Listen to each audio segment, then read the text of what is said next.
hablamos un poco de mercados.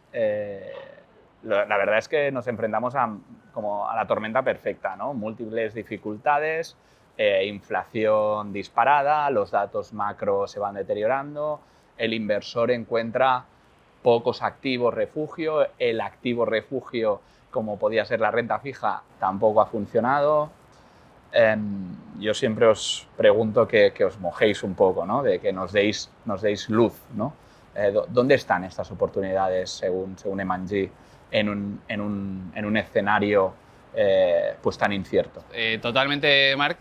Es verdad que estamos ante una tormenta perfecta, con China cerrado con la política de cero COVID, la crisis que hemos tenido de la invasión de Rusia a Ucrania, la crisis en precios y la subida de la inflación repentina, que viene originalmente de una crisis del COVID, donde hemos estado encerrados, no hemos podido consumir, ha habido un impulso fiscal y monetario importante, hemos ahorrado mucho las familias y cuando hemos podido volver a consumir, hemos consumido con fuerza, ha habido cuellos de botella, la economía no ha podido volver a encenderse de forma tan rápida como el consumidor y han subido los precios. Esto se ha impulsado con un mayor coste de transición energética, donde queremos depender puramente de energías renovables, esto lo ha agravado la invasión de Rusia a Ucrania, y nos han hecho las inversiones adecuadas en la energía antigua durante los últimos años. Claro. Esto, pues al final, este aumento de precios es una crisis que para nosotros es la que más nos preocupa, es una tasa al consumo y al ahorro de las familias. Los datos que estamos viendo de PMIs y demás son positivos, los beneficios empresariales son positivos, las compañías han sido capaces de trasladar el aumento de precio, el aumento de costes a sus productos y lo más importante es que ese aumento de inflación ha hecho que los bancos centrales hayan tenido que subir los tipos. Esas subidas de tipos que a priori son dolorosas para los que mantienen bonos en sus carteras y somos muy conscientes de ello, tanto vosotros con vuestros clientes como nosotros con los nuestros, que sois vosotros, y eso nos está costando. Pero hay una buena noticia dentro de ello, que ahora el ahorrador, que ha tenido que ser inversor durante muchos años y ha tenido que asumir más riesgo para tener una rentabilidad que supera la inflación, empieza a tener rentabilidades nominales positivas en los bonos vistos como activos refugios y rentabilidades reales más cerca de ser positivas. Para ponerte un ejemplo, nosotros en nuestro fondo de renta fija del Optimal Income ahora tenemos una rentabilidad proyectada del 4%, que es la rentabilidad más elevada que hemos tenido en los últimos 10 años, con lo cual ahí estamos positivos. Para el inversor, el que ya es inversor de toda la vida e invierte en renta variable, creemos que, pese a que existen esos nubarrones, debemos seguir invirtiendo, porque estamos viendo que año en año la inflación en España está en el 8,5%. Una inflación de 8,5% supone una pérdida muy importante de ese 8,5% de tu poder adquisitivo. Totalmente. Con lo cual, a pesar de que las noticias son malas, debemos seguir invirtiendo en compañías que son capaces de generar beneficios, que reparten dividendos. Las compañías de dividendos son muy importantes porque al final adelantan flujos y nos permiten reinvertir a tasas mayores según suben los tipos de interés, y también invertimos en estrategias que nos aporten más visibilidad. Cuando hay nubarrones necesitamos estrategias de la cual tengamos predictibilidad de beneficios, que sepamos que en cualquier entorno de mercados nos van a seguir generando cajas. Y para nosotros esa inversión, que ha demostrado ser muy buena históricamente, tener menos volatilidad y más rentabilidad por dividendo, son las infraestructuras. Activos intangibles que son fundamentales para el día a día de nuestra sociedad y que sabemos que van a generar esos flujos de caja y que se van a adaptar a la inflación, porque el 70% de sus ingresos están vinculados por contrato a crecimiento de los precios. Además, ahora que hablamos de infraestructuras, solo por pasar un poco por encima, hay una clara política en las administraciones para ayudar a estas compañías a desarrollar sus proyectos, ¿no? Por tanto, va a haber un flujo ahí de inversión importante que también ayudará a capitalizar estos proyectos de estas compañías, ¿no? Totalmente. O sea, esto que te he comentado es sin tener en cuenta el one-off de esos impulsos fiscales porque para salir de esta crisis pues hemos ayudado al trabajador de a pie con mayor gasto en infraestructuras, que también es necesario, Claro. porque en Estados Unidos, por ejemplo, las carreteras están hechas un desastre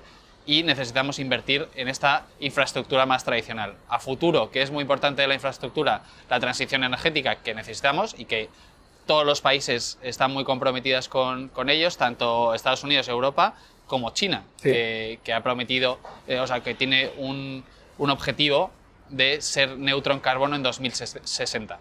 Sí, sí. Con lo cual, esa pata es muy importante y va a haber y necesita mucha inversión. Y la otra es la transición digital, que tiene las infraestructuras y que necesitamos para utilizar todos estos medios que estamos utilizando hoy en día, como esta grabación, los almacenamientos de datos, que las redes de fibra óptica nos permitan el 5G y que la velocidad de la red sea la adecuada. Y por eso creemos que las infraestructuras son fundamentales como parte de las carteras hoy en día. Entonces, en momentos de dificultad, también momentos de oportunidad, renta variable, dividendo alto, empresas que tengan sentido. Vamos a profundizar en la renta fija. Yo soy un amante de la renta fija. Siempre he pensado que la transición del ahorrador al inversor tenía que pasar por esa renta fija, sobre todo renta fija corporativa, que te iba ofreciendo unas tires interesantes, sobre todo hace unos años. Es cierto que hemos vivido un desierto en la renta fija, con tires muy bajas, en las que el riesgo y el coste de oportunidad pues no te daba para invertir en estos activos. Ahora yo estoy viendo tires que no veía en años, ¿no? De compañías de primer nivel en el que estás pudiendo acceder a tires del 5-6% en plazos relativamente cortos, por tanto, sin el riesgo de ese horizonte temporal muy largo. Existe el fantasma de la subida de tipos y de la inflación, ¿no? Por otro lado, pero ¿tú ves ahí una oportunidad como quizás nosotros vemos de aprovecharla ahora para tener esta parte más estructural de la cartera con ahora tires dignas? Exacto, tires dignas. O sea, yo creo que en la renta fija, que es muy amplia, tenemos que diferenciar y obviamente ahora estamos en mucha mejor posición de la que estábamos meses atrás, porque partimos hacia rentabilidades más elevadas que nos empiezan a pagar por el riesgo que asumimos en cierto punto.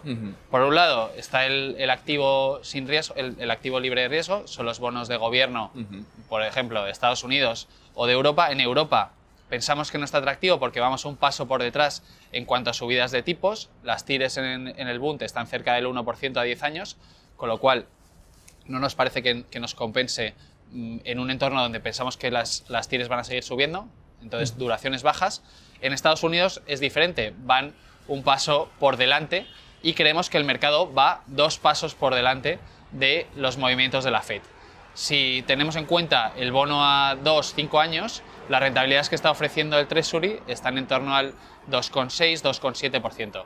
Ahí estamos empezando a coger posiciones. ¿Por qué? Porque por un lado nos compensa por la inflación que proyectamos en los próximos 2-5 años, que está en torno al 3%, y por otro lado nos sirve como activo diversificador, como activo libre de riesgo, que en un entorno que puede pasar, que venga una recesión, ese miedo que tiene todo el mercado y que ya está poniendo en precio, pues nos ayudaría a las carteras. Con lo cual, en la parte de gobierno, duraciones cortas a nivel general en Europa, duraciones largas en los tramos cortos, o sea, exposición a los tramos cortos 2-5 años en Estados Unidos, y más cautos en la parte larga de la curva de Estados Unidos, que está muy aplanada la curva y creemos que va a coger más pendiente. En cuanto al terreno corporativo, que también comentabas y que te gusta mucho. A mí me gusta mucho, la verdad.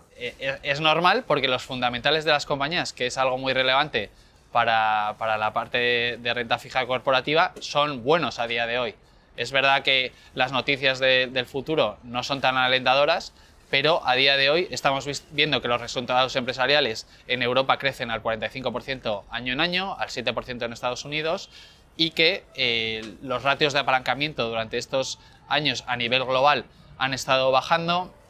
El número de compañías en distress, en high yield en Estados Unidos, que son compañías que pagan spread de más de 1000 puntos, es baja. Los niveles de distress, de defaults, también son bajos, con lo cual las noticias ahí son positivas. Creemos que hay que saber diferenciar y hay que tener equipos grandes de análisis para ver qué compañías lo están haciendo bien y cuáles no, pero creemos que empieza a haber oportunidades. En High Yield, para ponerte un ejemplo más visual, se está poniendo en precio con las tires que hay a día de hoy, que van a haber en los próximos 5 años defaults del estilo, o sea, del nivel del 30%, que es el peor escenario en la crisis de 2008.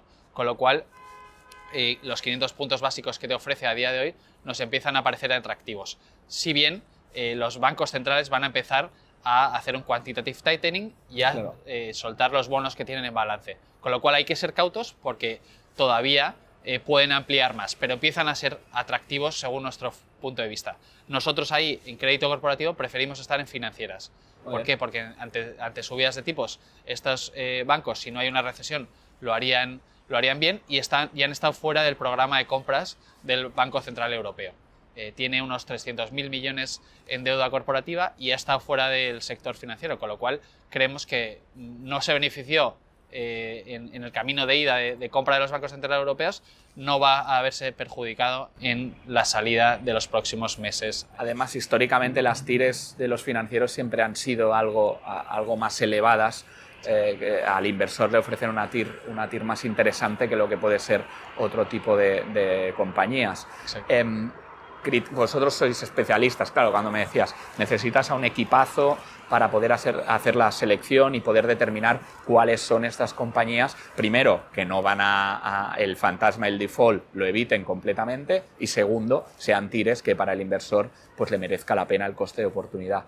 Criterios de selección, yo diría un poco, si podemos profundizar en criterios de selección sobre cómo incorporo estas compañías. Y la segunda es, ¿cómo ves los flotantes, ¿no? Los flotantes también han estado un poco abandonados estos últimos años. Parece que con subida de tipos tengan algo más sentido tenerlos en cartera. No sé si lo contempláis también o no. Desde luego, bueno, empiezo por flotantes. Ha funcionado mejor en los últimos meses que el resto de activos de renta fija, simplemente porque no tiene duración, o sea, no tiene el riesgo de subidas de tipos de interés, con lo cual, de tires de los bonos de gobierno, esa parte está aislada y se beneficia si hay unas subidas de tipos porque se rebalancea el cupón trimestralmente en cuanto suba el Euribor. Con lo cual, creemos que es un gran activo en el que estar y, por la parte de crediticia, han ampliado los spreads, con lo cual el yield que te llevas, que ahora mismo en euros está en torno al 4%, empieza a ser muy atractivo. O sea, te da un carry para aguantar pérdidas en caso de que haya ampliación de spreads y por el lado de los tipos de interés se resetearía el cupón a medida que suben los tipos de interés. Con lo cual nos parece un activo muy interesante en el que estar. En cuanto a los criterios de selección en renta fija, hay muchas cosas que mirar. La resumes en la parte de renta fija. Si miramos el balance de una compañía, tú puedes ser bonista, para empezar, y luego acabarías siendo accionista, que es lo que más riesgo tiene. Dentro de bonista no es solo comprar el puro bono. O sea, dentro de ese bono de una compañía tenemos que seleccionar la compañía que creemos que lo va a hacer bien. Luego mirar el folleto de inversión del fondo, que cada emisión puede tener unas condiciones distintas. Para ello necesitas un equipo importante que pueda mirar desde el punto de vista financiero, desde el punto de vista legal, incorporar criterios de sostenibilidad, que son importantes.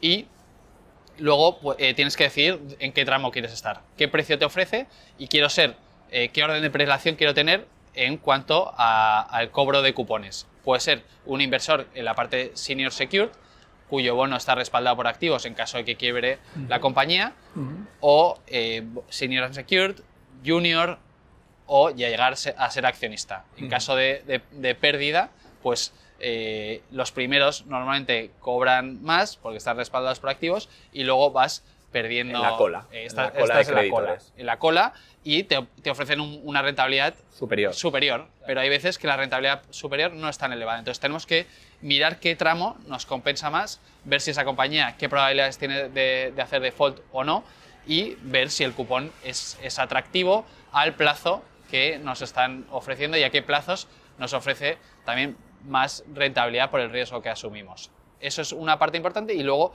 existen mecanismos para cubrir riesgos que no queremos. Con el CDS puedes cubrir la parte crediticia o si crees que los tipos de interés van a subir, puedes cubrir la duración de ese bono. También cubrir la divisa del bono si, por ejemplo, está emitida en dólares y nosotros no queremos tener riesgo dólar, pero sí queremos tener riesgo compañía.